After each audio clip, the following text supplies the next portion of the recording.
We just need closure. If we can find at least the body. Okay, so that was the plea from the family of a missing Valley boater at Lake Pleasant, and now those pleas have been answered. The Maricopa County Sheriff's Office, they say they found 62-year-old Glen Keer, and he was dead on the shoreline of the lake this past weekend. 12 News journalist Sean Rice spoke with Keer's family this afternoon. And Sean, how are they handling this loss?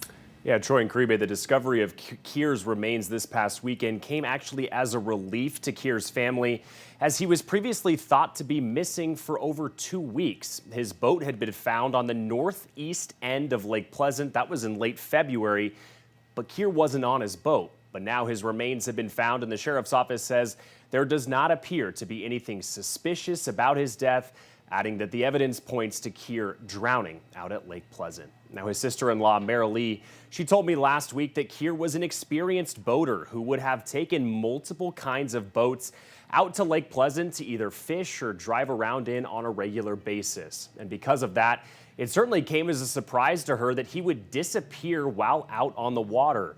Keer's family sought closure, even if that meant finding him dead on Lake Pleasant.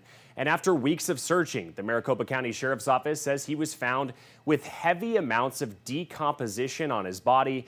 The Maricopa County medical examiner told me this afternoon they have confirmed that those remains have been identified as Keer. But by all accounts from his family, the longtime Valley resident enjoyed a life well lived.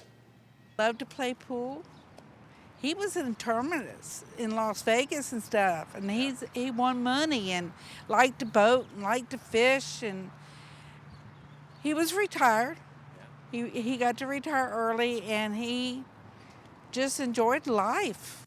Now, the sheriff's office, they devoted a lot of resources to finding Keer. The search for him included deputies scouring the area around the lake with cadaver dogs. Multiple helicopters were used. The sheriff's office also used specialized robots that can scour the underwater parts of any lake.